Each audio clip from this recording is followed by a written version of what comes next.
नमस्कार मित्रों, आज ज्योतिष सीखने की सरल विधि का दूसरा भाग। पिछले भाग में हमने 12 भावों के विषय में बताया था और किस भाव से किस चीज़ का विचार किया जाता है, ऐसा मैं आपको अपने पिछले भाग में बता चुका हूँ।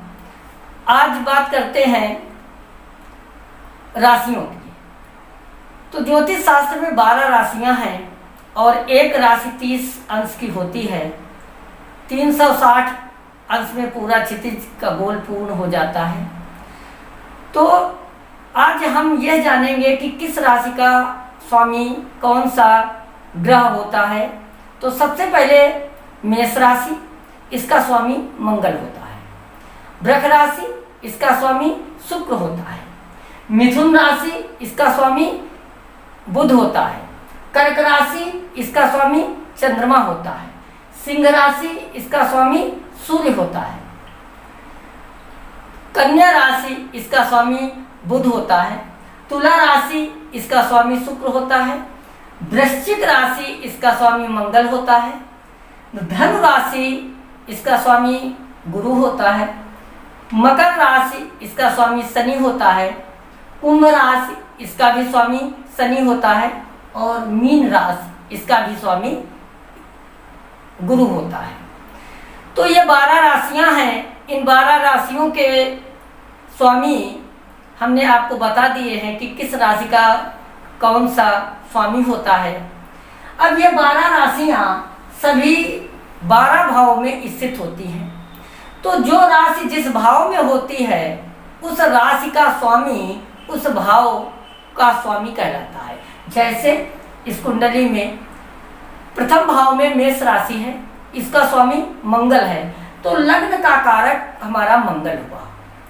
यदि इसमें जातक के विषय में हम जानकारी लेना चाहें तो जातक के अंदर जो गुण होंगे वो मंगल के समान होंगे। ऐसा जातक साहसी होगा, निर्भीक होगा और रंग उसका मंगल का रंग जो है वो गेहुआ होता है, तो वो गेहुआ कलर का होगा। इस प्रकार से हम मेष राशि के विषय में आपको जानकारी मिली है। अब दूसरी राशि आती है वृष राशि। वृष राशि का स्वामी शुक्र होता है। तो धन का विचार यदि करना है तो हमें कुंडली में शुक्र की स्थिति को देखना पड़ेगा। शुक्र यदि 8 में चला गया, 12 में चला गया तो धन संबंधी समस्या हमको बनी रहेगी। इसी प्रकार से आपकी मिथुन राशि है। मिथुन राशि का स्वामी बुध है। बुध की स्थिति यदि कुंडली में अच्छी है, केंद्र में है, मूल त्रिकोण में है, तो भाई बहन का सुख अच्छा रहेगा, अन्यथा उसमें भी समस्याएं आएंगी। अब चतुर्थ भाव में कर्क राशि है, इसका स्वामी चंद्रमा है। चंद्रमा को हम इस कुंडली में देखते हैं कि चंद्रमा किस स्थान पे बैठा है। यदि शुभ स्थान पे बैठा है, शुभ ग्रह से दृष्ट है, तो ऐसे जातक को भूमि भवन वाहन का सुख बहुत ही अच्छा मिलेगा। बात करते हैं सिंह राशि। इसका स्वामी मैंने बताया सूर्य है। सूर्य की स्थिति यदि कुंडली में अच्छी है, स्ट्रॉन्ग पोजीशन में सूर्य बैठा है, केंद्र में बैठा है या मूल त्रिकोण में बैठा है, तो संतान सुख, विद्या का सुख अच्छा रहेगा। अब बात करते हैं कन्या राशि।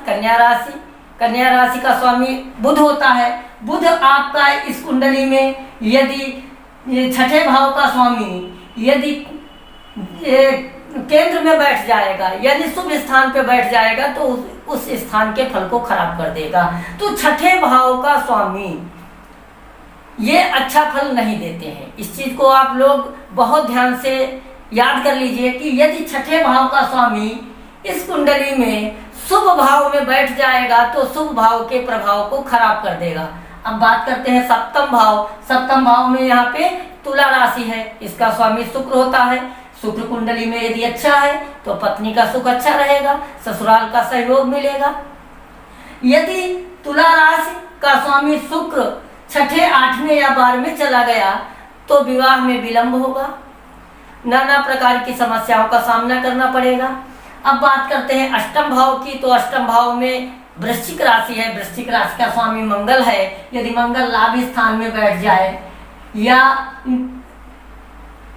12वें स्थान में बैठ जाए तब तो इसका फल अच्छा रहेगा, क्योंकि 8वें भाव का स्वामी यदि 11वें या 12वें भाव में बैठे तब तो फल इसका अच्छा मिलेगा, नहीं तो 8वें भाव का स्वामी यदि शुभ स्थान पर बैठ जाएगा तो उस स्थान में दोष उत्पन्न हो जाएगा, यानी उस भाव का फल व्यक्ति को नहीं मिलेगा। बात करते हैं नवम भाव की, तो नवम भाव में देखिए, नवम भाव में धनु राशि है, तो धनु राशि का स्वामी गुरु होता है। तो गुरु यदि कुंडली में केंद्र में है तो मूल त्रिकोण का स्वामी यदि केंद्रस्थ बैठ जाएगा तो भाग्य का सुख अच्छा हो जाएगा।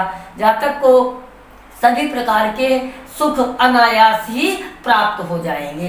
बात करते हैं दसम भाव की, तो दसम भाव में मकर राशि है। मकर राशि का स्वामी शनि होता है। दसम भाव कर्म भाव है, तो कर्म भाव का स्वामी यदि लग्न में बैठा हो, एकादश बैठा हो, मूल त्रिकोण में पंचम या नवम बैठा हो, चतुर्थ बैठा हो, तो आपको दसम भाव का फल अच्छा मिलेगा।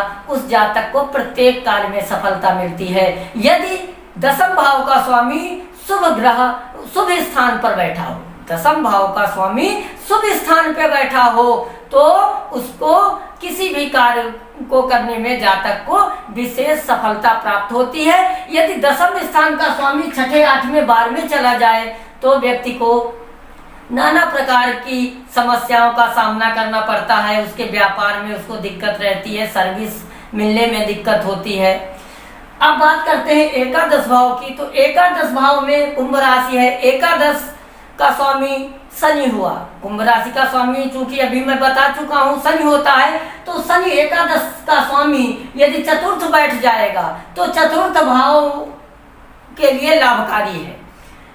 दसम भाव में बैठ जाएगा तो कर्म से आय अच्छी मिलेगी। यदि एकादश का स्वामी नवम बैठ जाएगा तो भाग्य के सुख को अच्छा कर देगा। यदि एकादश का स्वामी पंचम स्थान में बैठ जाएगा तो पुत्र के सुख को बढ़ा देगा। तो एकादश भाव कुंडली में एक ऐसा भाव होता है जिसका फल व्यक्ति को हमेशा अच्छा मिलता है। एकादश में कोई भी ग्रह बैठे वो अपना अच्छा फल ही देता है। बात करते हैं 12वें भाव की, तो 12वें भाव को खराब माना गया है। केवल 12वें भाव में शुक्र ही एक ऐसा ग्रह है जो कि अच्छा फल आपको देता है। बाकी 12वां भाव व्यय भाव का होता है। जैसे लग्न का स्वामी 12वें चला जाए तो शरीर को निरंतर समस्या रहेगी, स्वास्थ्य में गिरावट होती रहेगी। दसम भाव का स्वामी यदि एकादश में चला जाए, यदि योग कारक बन जाए, शुभ ग्रह से दृष्ट हो जाए, तब तो व्यक्ति विदेश जाकर अच्छी शिक्षा को प्राप्त कर लेता है। लेकिन अधिकतर देखा जाए तो द्वादश भाव का स्वामी खराब ही फल देता है। यदि द्वादश भाव का स्वामी पंचम स्थान में बैठ जाए तो संतान के सुख को खराब कर देता है। लेकिन यदि योग कारक है, अपने मित्र की राशि में बैठा है, स्वग्रही है, या केंद्र का स्वामी है, मूल त्रिकोण का स्वामी है, यदि विद्या भाव का स्वामी है, पंचम भाव का स्वामी 12 में चला जाए तो ऐसा जातक विदेश यात्रा भी करता है और विदेश में अपनी पढ़ाई भी करता है। उसको नाना प्रकार के सुख प्राप्त होते हैं। अब कल के कार्यक्रम में हम आपको बताएंगे कौन सा ग्रह किस दृष्टि से देखता है, उसकी दृष्टि फल क्या होता है। तो कल के कार्यक्रम में हम आपको यही बताएंगे। आज के लिए इतना पर्याप्त है। इसको आप अच्छी प्रकार से देखिए, पढ़िए और एक डायरी बना के उस पर आप उसमें नोट कर सकते हैं। यदि किसी चीज़ में आपको दिक्कत आ रही है, समस्या आ रही है, तो आप हमारे दिए गए फ़ोन नंबर पे हमसे बात कर सकते हैं। हम कोशिश करेंगे कि आपको ज्योतिष सीखने में यदि कोई समस्या आती है तो मैं उसका पूरा समाधान कर सकूं। धन्यवाद मित्रों।